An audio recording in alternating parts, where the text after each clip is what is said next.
사랑해 주님 감사합니다. 하나님 이 아침에 또 믿음으로 살았던 우리 믿음의 조상들의 자취를 살펴보면서 믿음으로 산다는 것이 어떤 것인지 배울 수 있도록 인도하시니 참으로 감사드립니다. 하나님 우리 짧은 인생 믿음으로 살게 하시고 오늘 배운 말씀대로 부활을 소망하며 살아갈 수 있도록 역사하여 주시옵소서. 감사드리며 예수 그리스도의 이름으로 기도하옵나이다. 아멘. 네, 오늘은 8강입니다. 8과인데요. 믿음으로 아들을 드린 아브라함이에요. 자, 오늘 본문부터 한번 읽어보도록 하겠습니다. 아브라함은 시험을 받을 때에 믿음으로 이삭을 드렸으니 그는 약속들을 받은 자로 돼 그 외아들을 드렸느니라. 그에게 이미 말씀하시기를 내 자손이라 칭할 자는 이삭으로 말미암으리라 하셨으니 그가 하나님이 능히 이삭을 죽은 자 가운데서 다시 살리실 줄로 생각한지라. 비유컨대 그를 죽은 자 가운데서 도로 받은 것이니라. 네, 이게 오늘 본문입니다. 네, 처음에 우리가 좀 살펴볼 부분은 시험이에요. 시험을 받을 때 아브라함이 시험을 받을 때 믿음으로 이삭을 드렸다라고 했어요. 여러분, 시험이 뭔가요? 시험의 목적은 뭘까요? 시험의 목적. 네, 뭐 여러 가지가 있겠지만 학교에서 이제 시험을 볼 때에 뭐 중간고사를 보고 기말고사 보고 할 때에 그 시험을 보는 궁극적인 목적은 지금 내 수준이 어디에 있는지를 알게 되는 거죠. 네, 그게 이제 시험을 보는 목적이에요. 학생이 그동안 공부를 어떻게 해왔는지를 시험을 통해서 그 수준을 측정해 볼 수 있는 거고, 그것은 비단 학생의 수준만을 알아내는 것이 아니라 선생님의 수준도 이제 알아보게 되는 거겠죠. 한 학기 동안에 또 그리고 몇 개월 동안에 선생님이 학생들을 얼마나 잘 가르쳤는지 그 시험 점수를 통해서 이제 알게 되는 것이겠죠. 네, 시험을 보는 것의 목적은 나의 수준을 확인하는 데 있다는 것을 기억하시기 바랍니다. 그래서 오늘 본문과 관련돼서 우리가 좀 받아야 되는 교훈 중에 하나가 뭐냐면 시험을 통해서 내 수준을 보게 되는 것, 시험을 통해서 내 성적 보게 되는 것을 두려워하지 말아야 된다는 거예요. 그렇게 해야만 내가 지금 어느 정도의 자리에 있는지를 알게 되고 또 앞을 향해서 전진해 나갈 수 있기 때문이죠. 예전에 제가 중문과를 나왔거든요. 중국어를 전공을 했는데 그 전국 대회에 나간 적이 있어요. 중국어 말하기 대회. 제4회 중국어 말하기 대회 있죠? 예, 제4회 중국어 말하기 대회에 제가 대학부로 이제 출전을 한 적이 있습니다. 그때 이제 제가 중국어 실력이 막 늘어 가지고 제가 1등 할 줄 알았어요. '아 나 이 정도 나가면 내가 1등 하지.' 이러고서 인제 대회 나갔죠. 진짜 잘했다고 생각을 했는데 4등 했습니다, 4 등. 어 그래서 처음에는 4 등을 해 가지고 제가 너무 속상했어요. 1등 할 줄 알았는데 4 등을 하다니. 근데 좀 생각을 깊이 해 보니까 음 '아 이걸 내가 받아들여야겠구나. 내 수준이 내 실력이 이 정도라는 것을 내가 받아들여야만 앞으로 내가 더 나아갈 수 있겠구나. 앞으로 더 내 수준을 향상시킬 수 있겠구나.' 이렇게 생각을 하게 되더라고요. 그래서 인제 내 수준을 받아들이고 '아 나는 4 등밖에 안 돼.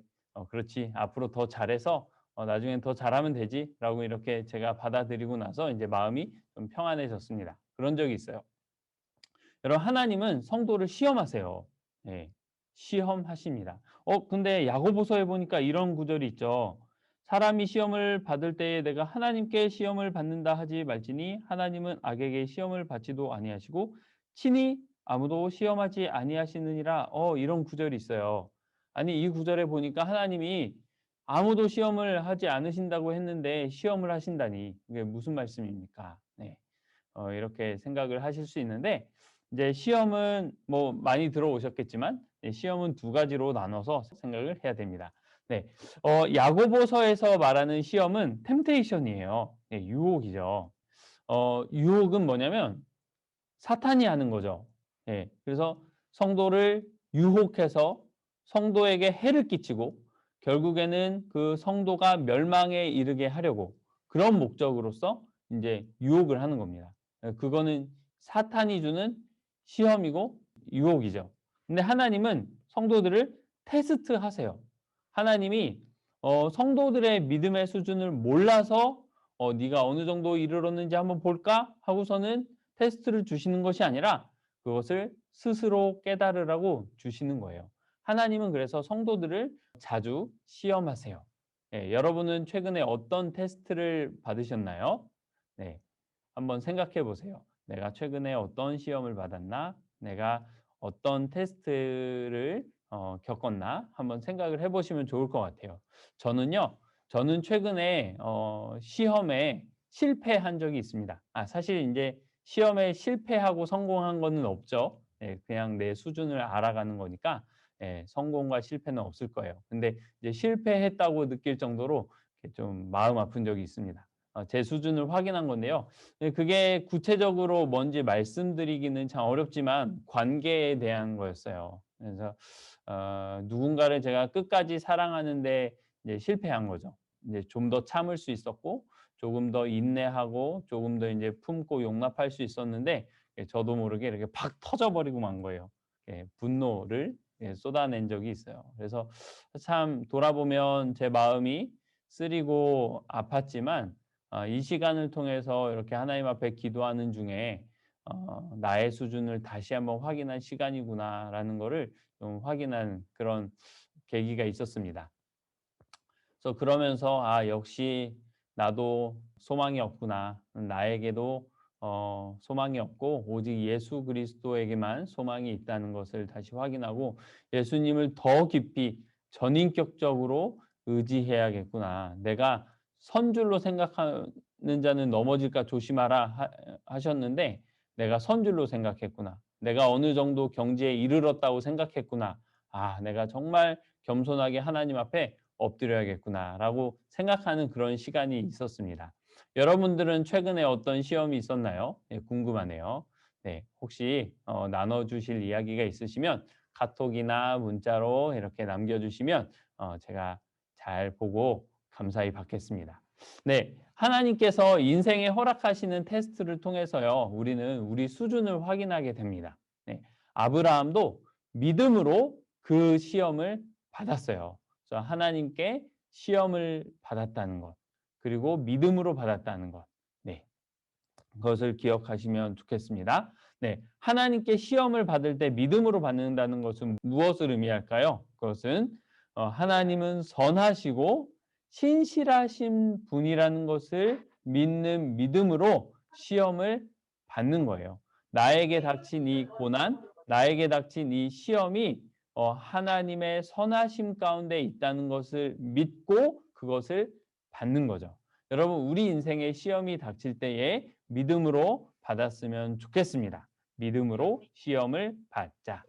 네, 믿음으로 시험을 받자. 네, 기억을 하셨으면 좋겠습니다. 네, 다시 한번 무슨 믿음이냐면 하나님은 친히 아무도 유혹하지 않으시고 이 시험을 통해서 우리의 수준을 확인시키시며 결국에는 우리의 수준을 높이시려고 하시는 하나님의 선하신 손길이라는 것을 믿는 믿음으로 이 시험을 받았으면 좋겠습니다.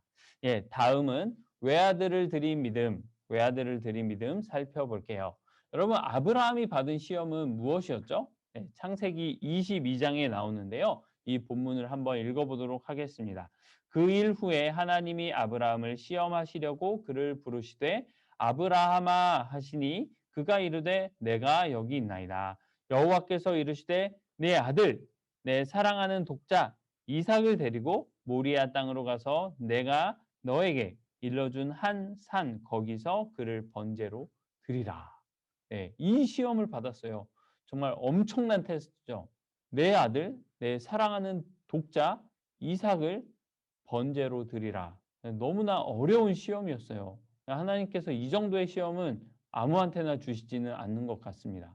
그러나 우리가 이 본문을 통해서 이 아브라함의 시험을 통해서 우리가 확인할 수 있는 것이 있어요. 그것은 뭐냐면 하나님께서 사람에게 시험을 주셔서 이끌어내시는 그 우리 믿음의 수준, 우리를 이끌고자 하시는 그 믿음의 수준의 지점이 어디인가를 우리는 확인할 수 있습니다.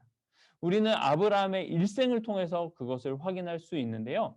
창세기 22장에 이삭을 바치는 사건 이후에 아브라함의 죽음에 대한 기사가 적힙니다. 23장에 보면 아브라함이 죽어요. 아브라함이 12장에서 하나님께 부르심을 받아서 일생을 걸어오죠. 하나님과 동행하면서 믿음의 일생을 걸어옵니다. 그리고 창세기 22장에 이 사건이 기록된 다음에 23장에 죽습니다. 그러니까 이게 무슨 말을 하는 거냐면 이삭을 바치는 사건은 아브라함이 걸어온 믿음의 일생의 절정이라는 말이죠. 네. 하나님께서 우상을 숭배하는 땅, 그리고 사람의 이름을 내고 하나님을 반역하려고 했던 그 땅, 메소포타미아 우르라는 지역에서 한 사람을 불러내셔서 어떻게 한 사람을 믿음의 사람으로 완성해 가시는지를 보여주는 건데요. 하나님께서 죄인 한 사람을 불러내셔서 여러 약속과 시험을 주시면서 이끄시는 그 믿음의 수준, 그 믿음의 지점이 어디냐면 결국에는 하나님을 경외하는 믿음이라는 거죠. 여러분, 하나님께서 아브라함에게 합격점을 주시는 구절이에요. 네, 창세기 22장 12절 말씀입니다. 사자가 이르시되 그 아이에게 내 손을 대지 말라. 그에게 아무 일도 하지 말라. 내가 내 아들 내 독자까지도 내게 아끼지 아니하였으니 내가 이제야 내가 하나님을 경외하는 줄을 아노라 라고 말씀하셨어요. 내가 이제야 내가 하나님을 경외하는 줄을 아노라 라고 말씀하셨어요. 여러분, 하나님이 이해되지 않는 그런 상황 속에서도 하나님의 선하심을 믿는 믿음, 그럼에도 불구하고 하나님을 신뢰하는 그 믿음의 자리로 하나님께서는 우리를 계속해서 이끌고 계십니다. 여러분, 하나님은 우리를 어떻게 사랑하시죠? 네, 책 한 권을 또 소개해 드리는데요. 참 사랑은 그 어디에? 라는 소책자에서 하나님의 사랑을 어떻게 소개하고 있냐면 그럼에도 불구하고의 사랑으로 소개를 하고 있어요. 여러분, 이 책자는요, 전도용으로도 아주 좋은 책자입니다. 네, 하나님은 우리를 그럼에도 불구하고 사랑하세요. 어떤 이유도 없이 그저 사랑하시기로 작정하셨기 때문에 사랑하시는 거죠. 우리 안에 어떤 이유가 없어요. 하나님께서 우리를 사랑하실 만한 이유가 전혀 없습니다. 그런데도 하나님은 그럼에도 불구하고 우리를 사랑하세요. 그런데 하나님은 우리를 그렇게 놀라운 사랑으로 사랑하실 뿐만 아니라 하나님은 우리를 사랑의 관계로 부르시는 거잖아요. 하나님은 우리를 그런 놀라운 사랑으로 사랑하실 뿐만 아니라 우리도 하나님을 그럼에도 불구하고 사랑하며 경외하기를 요구하시고 그 자리까지 우리를 인도하세요. 여러분, 그 자리는 어떤 자리냐면요. 첫 사람 아담에게 물으셨던 그 자리입니다. 네. 아담이 하나님이 주신 계명을 어겼을 때 선과 악을 알게 하는 나무의 실과를 따먹었을 때 하나님께서 아담을 찾으시면서 이렇게 말씀하세요. 네가 어디에 있느냐? 네. 네가 어디 있느냐? 네, 그 말은요. 하나님이 그 아담이 어디 있는지 모르셔서 물어보신 건 아닐 거예요. 그렇죠? 네가 어디 있느냐라고 물으신 것은 지금 네가 선 자리가 어디냐? 왜 인간이 마땅히 있어야 할 그 자리에 있지 않는 것이냐? 왜 그 선을 넘어선 것이냐? 왜 나를 반역하는 자리에 선 것이냐? 라는 질문이었죠. 인간이 죄를 범함으로써 마땅히 있어야 할 그 자리를 박차고 일어나 나갔는데 전도서에서 아담이 잃어버린 그 자리가 원래 어떤 자리였는지를 밝혀주고 있어요. 네, 전도서 12장 13절인데요. 지혜자가 인생에 일어나는 일들을 쭉 살펴보고 다 기록한 다음에 전도서 말미에 결론으로서 이 말씀을 남기는 거죠. 네, 한번 읽어볼게요. 일의 결국을 다 들었으니 하나님을 경외하고 그의 명령들을 지킬지어다. 이것이 모든 사람의 본분이니라. 네, 이렇게 말하면서 전도서를 마무리해요. 이 자리가 바로 아담이 원래 있어야 할 자리였던 것이죠. 인간이 원래 가지고 있어야 하는 그런 속성인 것이었습니다. 네, 여기에서 말하는 모든 사람의 본분. 네, 모든 사람의 본분이라는 말은 뭐냐면 어떻게도 번역될 수 있냐면 온 인류, 모든 사람, 전 인간, 인간의 총화, 인간성 전체 뭐 이렇게도 번역될 수 있어요.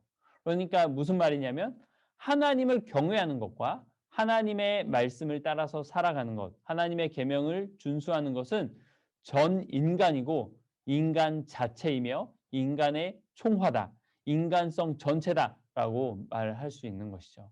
그러니까 하나님께서 아브라함을 부르셔서 믿음을 주시고 하나님을 경외하는 자리로 이끄신 것은 아담이 잃어버린 그 인간성, 하나님을 경외하고 계명을 준수하는 참다운 인간성을 회복해가는 길이었다는 것을 말씀드리고 싶어요. 네, 어떤 사람은 신앙을 갖는 것, 예수님을 믿는 것, 그래서 예수님의 말씀을 따라 사는 것을 인간성을 잃어버리는 것이라고 생각하기도 해요. 예수님의 말씀을 따라서 사는 것은 내 자유를 잃어버리는 것이고 나라는 사람의 정체성을 잃어버리는 것이라고 생각하기도 합니다. 네. 하지만 여러분, 그렇지 않죠. 믿음 안에서 하나님과 관계가 회복되고 하나님을 경외하는 자리로 점차 나아가는 것이야말로 참다운 인간성을 회복하는 유일한 길이고 진정한 나를 찾아가는 유일한 길이라는 것을 꼭 기억하셨으면 좋겠습니다. 네. 처음에 우리가 하나님을 믿을 때는 여러 가지 이유를 가지고 하나님을 믿고 따르게 되죠. 네, 어떤 사람은 구원받으려고 저 구원받고 싶어요. 죽어서 천국 가고 싶어요. 해가지고 예수님을 믿기도 하고 또 형통한 인생을 살고 싶어서 이렇게 둘러보니까 지금은 그런지 모르겠지만 좀 둘러보니까 아, 예수님 믿는 사람들이 확실히 잘 되는 것 같아. 아, 그래서 이제 나도 예수님 믿어볼래 해서 이제 예수님을 믿게 되기도 하고 또 이제 젊은 시절에는 이성 친구를 만나기 위해서 아, 내 주변에는 이제 여자가 없어. 내 주변에는 남자가 없어. 근데 이제 교회 청년부에 가니까 아, 이렇게 많은 이성 친구들이 있구나 해가지고 이성 친구를 만나려고 교회에 오기도 해요. 또 외로워서 오기도 하고 또 영업을 하시는 분들은 영업을 조금 더 잘해보려고 이렇게 교회를 다니기 시작하는 사람들도 있습니다. 여러 가지 이유를 가지고서 하나님을 믿게 되지만 그러나 하나님의 인도를 따라서 믿음의 진보를 이루어 가게 되면 결국에 우리의 믿음이 도달하는 그 지점이 있는데 그 지점은 바로 뭐냐면 하나님을 그럼에도 불구하고 신뢰하고 그럼에도 불구하고 사랑하는 그러니까 하나님을 참으로 경외하는 자리까지 나아가게 되는 것입니다. 이것이 외아들을 드린 아브라함의 믿음이 우리에게 보여주는 것이라고 생각을 해요. 하나님을 경외하는 자리로 나아가는 것. 우리의 믿음이 도달해야 되는 자리, 하나님을 경외하는 자리다라는 것을 아브라함이 외아들을 드린 이 믿음을 통해서 우리가 확인할 수 있는 지점인 것 같습니다. 네, 그러면 본문을 다시 한번 읽어볼게요. 네, 아브라함은 시험을 받을 때에 믿음으로 이삭을 드렸으니 그는 약속들을 받은 자로 돼 그 외아들을 드렸느니라. 그에게 이미 말씀하시기를 내 자손이라 칭할 자는 근데 이 내 자손이라 칭할 자는 하늘의 별과 같이 그리고 바다의 모래와 같이 많이 주실 것이라고 하셨어요. 근데 이 내 자손이라 칭할 자는 이삭으로 말미암을 것이라고 하나님께서 약속을 해 주셨어요. 그래서 그가 생각하기를 능히 이삭을 죽은 자 가운데서 다시 살리시겠구나라고 생각을 한 거예요. 그래서 비유컨대 그를 죽은 자 가운데서 도로 받은 것이니라 라고 오늘 본문이 이야기하고 있습니다. 네, 로마서에서 아브라함의 믿음을 어떻게 규정을 하고 있냐면요. 아브라함의 믿음은 약속을 믿은 믿음이라고 규정을 하고 있어요.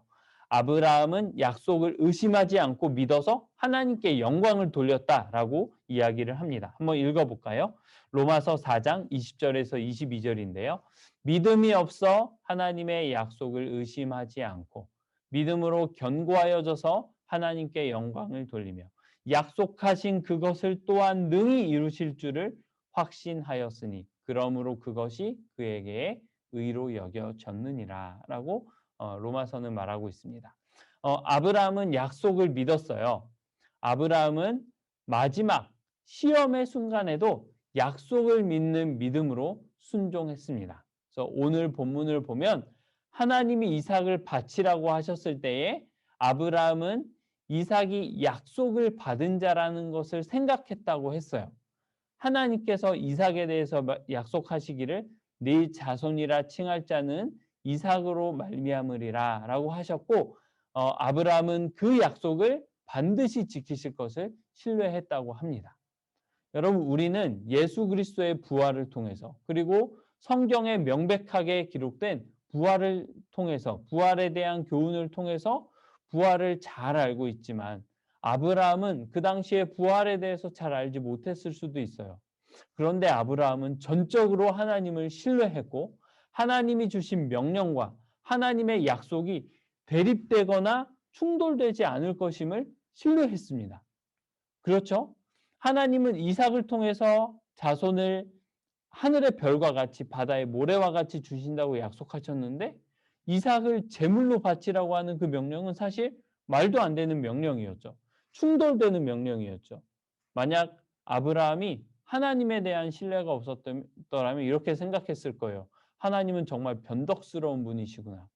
하나님은 정말 나쁜 분이시구나. 인간에게 좋은 것을 주시고서는 다시 빼앗아 가시면서 그것을 즐기시는 분이시구나.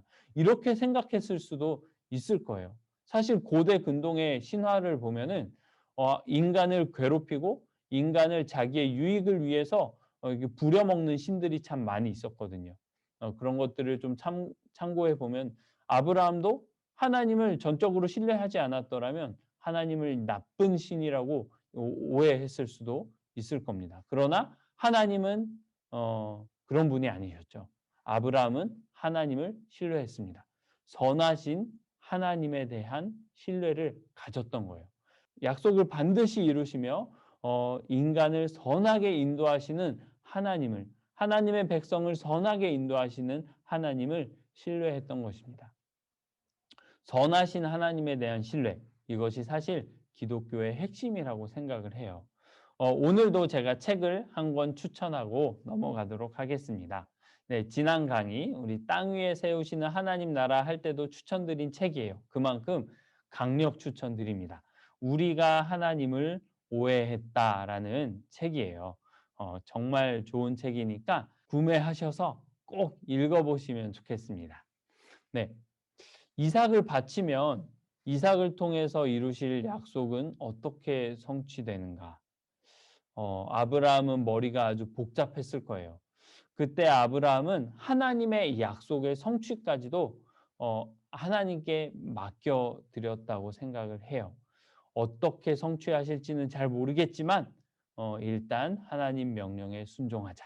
네, 명령에 순종했을 때 내 인생에 걸쳐 알아온 하나님, 나에게 계시하신 하나님은 죽은 자와 같은 사라를 통해서 또 이삭을 주신 분이시기 때문에 이삭을 바쳐도 하나님은 반드시 약속을 성취하실 분이겠지라고 생각을 한 거죠.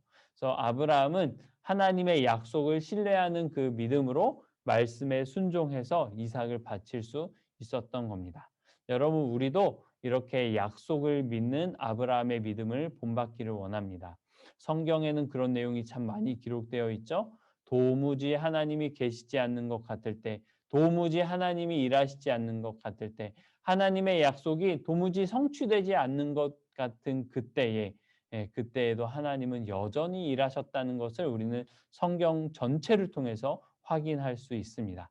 이해가 되지 않는 그런 상황 속에서도 하나님은 반드시 약속을 성취하는 분이라는 것을 우리가 꼭 기억하면 좋겠어요.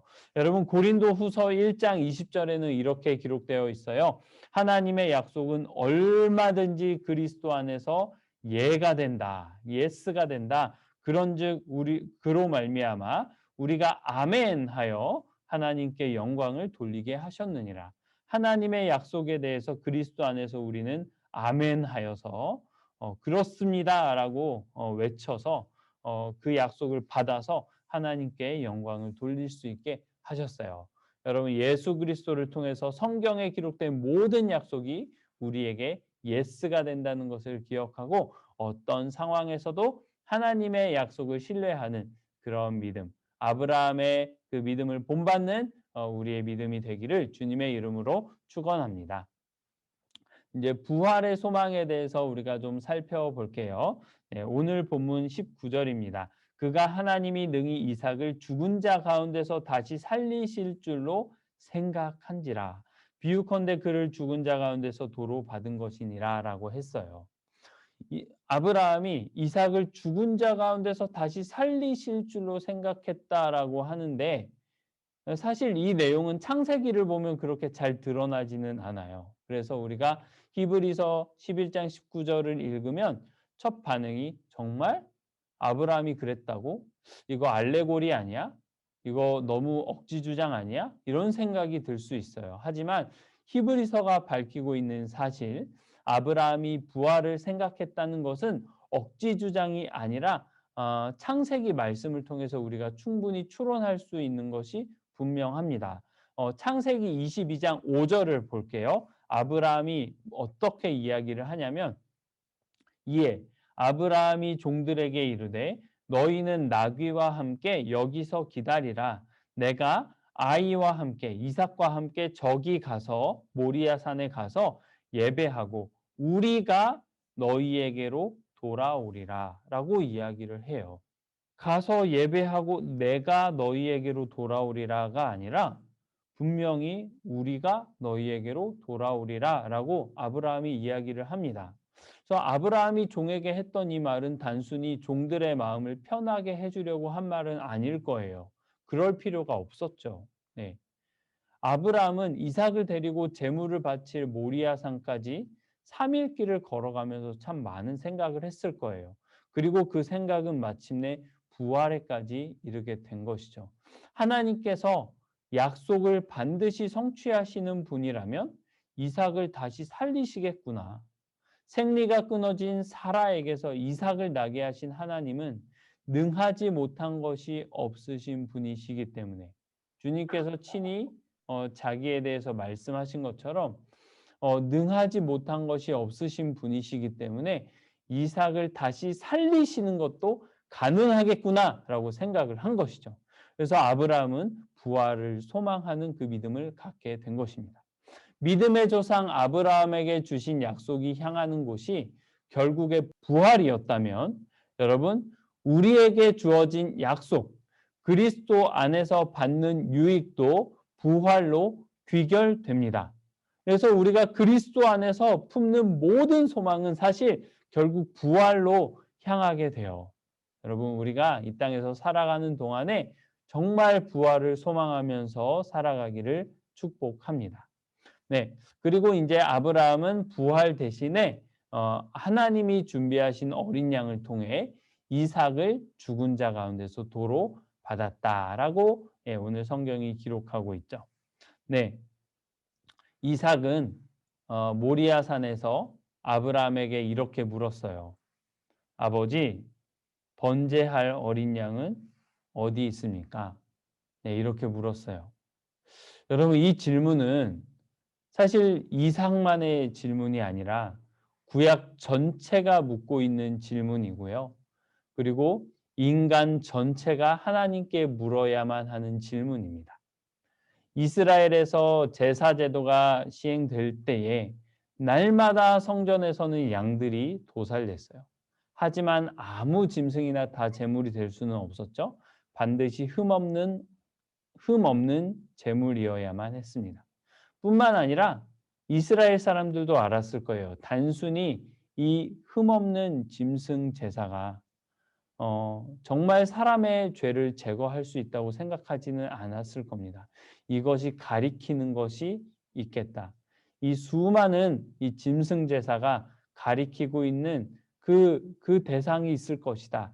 예, 이스라엘 사람들도 알았을 거예요. 참 어린 양은 어디에 있습니까? 라고 제사장과 백성들은 늘 하나님께 물었을 겁니다. 네, 그 질문에 대한 대답은 네, 누가 해주셨을까요?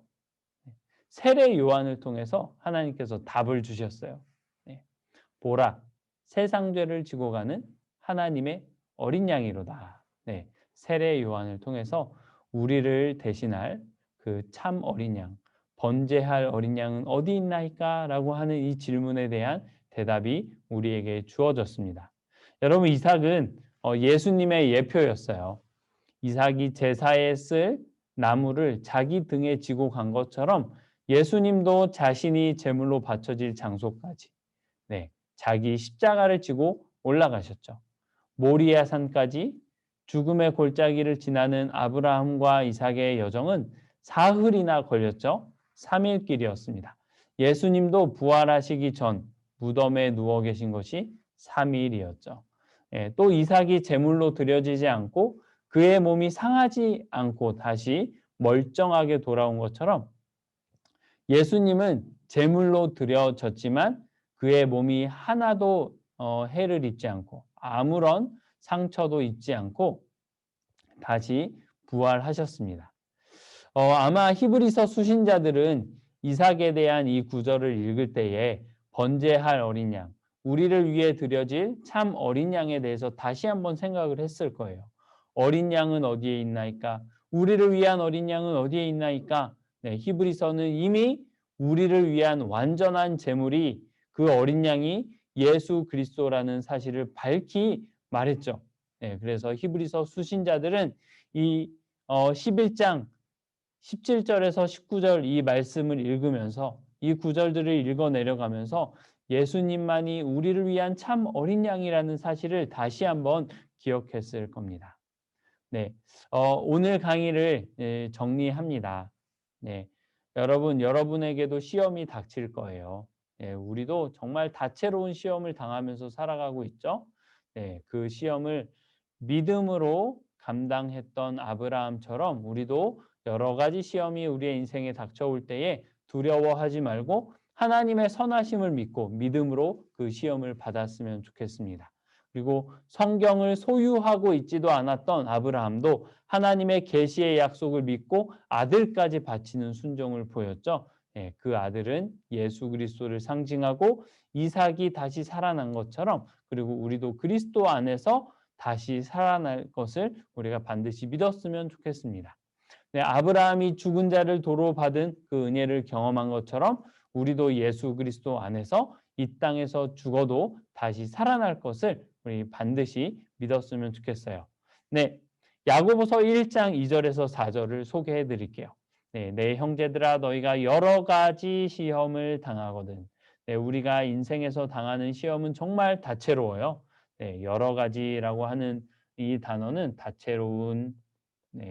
다채로운이라는 단어로 번역될 수 있습니다. 정말 여러 가지 시험을 당하면서 살아가게 되는데 그런 시험을 당하거든 온전히 기쁘게 여기라라고 권면을 합니다. 왜냐하면 이 시험이 너희 믿음의 시련이 인내를 만들어내는 줄 너희가 알기 때문이라고 이야기를 하죠. 그 인내는 결국에 너희를 온전하고 구비하여 조금도 부족함이 없게 하려 함이다라고 야고보 사도는 우리에게 권면을 합니다. 여러분, 이 온전하고 구비하여 조금도 부족함이 없게 되는 이 상태가 뭐겠어요? 오늘 강의에서 아브라함의 믿음을 통해서 우리가 아브라함의 시험을 통해서 우리가 확인할 수 있는 바 하나님을 경외하는 믿음입니다. 그렇죠. 우리도 우리 삶에 시험이 있다는 것을 기억하고 또 온전히 기쁨으로 그 시험을 믿음으로 받아서 온전하게 되어가는 그 과정을 우리가 함께 누려갔으면 좋겠습니다. 실패해도 거기서 우리 수준을 다시 확인하고 일어났으면 좋겠습니다. 다시 일어섰으면 좋겠습니다. 그래서 우리가 더 굳게 예수 그리스도께 나아가 예수 그리스도를 붙들었으면 좋겠어요. 그래서 예수 그리스도 안에서 하나님을 참으로 경외하는 그 자리, 아담이 잃어버린 그 자리, 인간의 총화, 참다운 인간성, 하나님을 경외하고 그의 말씀에 따라 살아가는 그의 계명을 준수하는 그 참다운 인간성을 회복해가는 그 자리로 우리가 한 걸음 한 걸음 나아갔으면 좋겠습니다. 오늘 여기까지 강의를 마쳤고요. 이 시간 함께 기도했으면 좋겠습니다. 오늘도 두 가지를 가지고 같이 기도했으면 좋겠는데요. 하나님, 우리에게 닥치는 이 시험을 믿음으로 받게 하시고 시험을 받을 때에 하나님의 약속을 기억하게 하여 주옵소서. 여러분, 우리에게는 약속이 있습니다. 성경에 기록된 모든 약속이 그리스도 안에서 예가 된다고 하셨어요. 그것을 우리가 아멘으로 받아서 하나님께 영광을 돌릴 수 있게 하셨다고 하셨어요. 우리가 여러 가지 시험을 받을 때에 우리가 믿음으로 그 시험을 받아서, 그리고 하나님의 약속을 그 순간 기억하면서 아멘 해서 하나님께 영광을 돌리며 나아갔으면 좋겠습니다. 그리고 그 시험을 우리가 인내하면서 결국에는 하나님을 경외하는 자리로 나아갈 수 있었으면 좋겠어요. 우리가 이것을 위해서 먼저 기도했으면 좋겠고요. 둘째로는 참 부활을 소망하게 하여 주옵소서. 네, 아브라함이 이삭을 죽은 자 가운데서 다시 받을 것을 소망하며 하나님께 드렸던 것처럼, 우리도 우리의 삶을 하나님께 드리면서 정말 우리가 부활하겠구나, 예수님이 부활하신 것처럼 우리도 부활하겠지라고 하는 그 믿음으로 우리가 이 세상, 이 남은 인생 살아갔으면 좋겠습니다. 이 두 가지 기도 제목 가지고 이 시간 함께 기도하도록 하겠습니다.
참 사랑의 하나님 아버지, 감사합니다.